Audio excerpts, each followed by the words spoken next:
Good morning, everyone, and thank you for joining me today. We're going to dive into an exciting period in British art history, post-war modernism from 1945 to 1965. This presentation will explore how social change, artistic innovation, and shifting cultural identity shaped the art scene in Britain after the war. It's a fascinating era where creativity responded directly to the challenges and hopes of the time, and I look forward to sharing these insights with you. After World War II, Britain underwent a significant period of rebuilding, not just in terms of its cities and infrastructure, but also socially. This post-war reconstruction was crucial in shaping the country's future. At the same time, the government introduced welfare state policies designed to improve people's lives and bring communities closer together. These policies played a key role in promoting social cohesion and stability. Within this context, British artists began exploring new ways to capture the changing realities around them. The aftermath of the war deeply influenced their work, pushing them to express themes of hope for the future, the uncertainties people faced, and the profound transformation happening across society. This artistic response provides a vivid window into the cultural landscape of Britain between 1945 and 1965. After the war, the Labour government introduced major social reforms that really changed daily life for people across Britain. One of the most significant was the creation of the National Health Service, which made healthcare accessible to everyone. They also expanded social housing, helping many families find a place to live after the destruction caused by the war. Despite these positive changes, the impact of the war was still very present. The physical damage from bombings and the continued rationing of goods left deep marks on society and shaped how people thought and felt about their future. Culturally, there was a noticeable shift in artistic expression. Artists moved away from the Victorian and Edwardian styles that seemed outdated after such a profound global upheaval. Instead, they embraced modernism, using new forms and ideas to express the complexities of contemporary life and to break free from the past. This change in art mirrored the broader transformation happening throughout post-war Britain. After the war, several art movements emerged in Britain, each reflecting different responses to the time.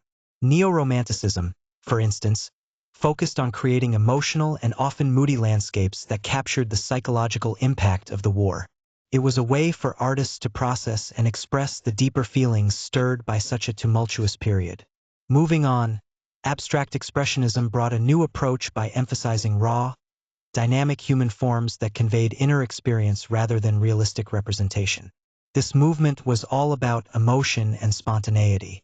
At the same time, pop art started to take shape, laying the groundwork with its attention to popular culture and mass media imagery, challenging traditional ideas of art by incorporating everyday objects and themes. Lastly, there were significant innovations in sculpture, led by artists like Henry Moore and Barbara Hepworth, who experimented with new forms and materials. Their work often integrated art into public spaces, making sculpture more accessible and interactive in post-war Britain. Neo-Romanticism emerged as a dominant style in the early post-war period, marked by atmospheric and often melancholic landscapes. Artists like John Piper played a crucial role in capturing the dramatic and sometimes surreal mood of a nation grappling with the aftermath of trauma.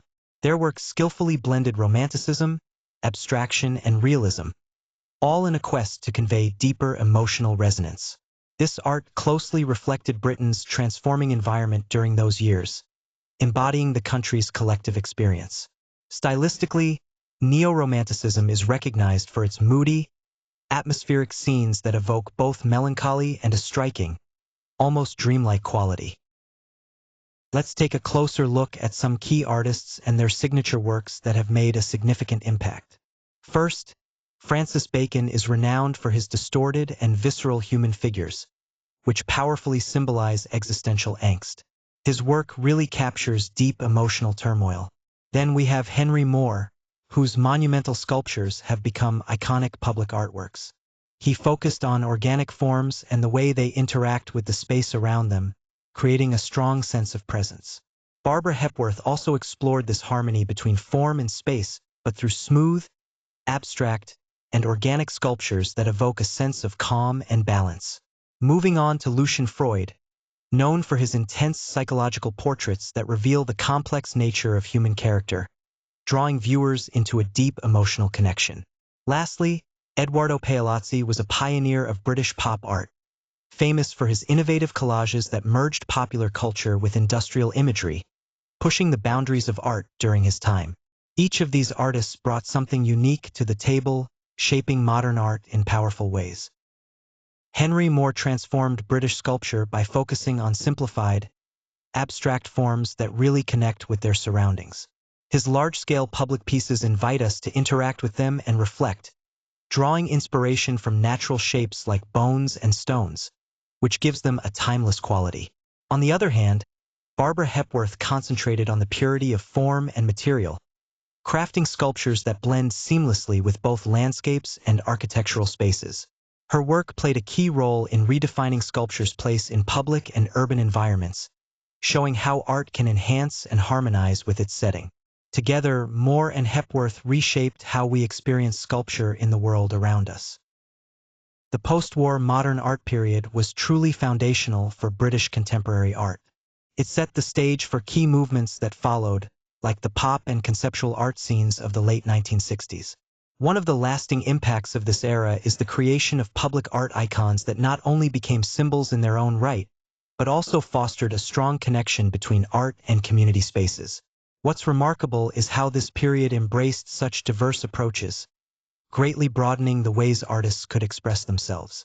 Ultimately, post-war modern art played a crucial role in defining Britain's artistic identity on the global stage, shaping how the country is perceived culturally around the world.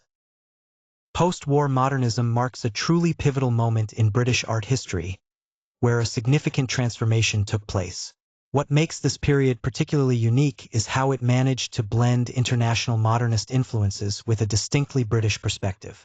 This perspective was deeply rooted in the social and cultural realities of the time, making the art both global and profoundly local.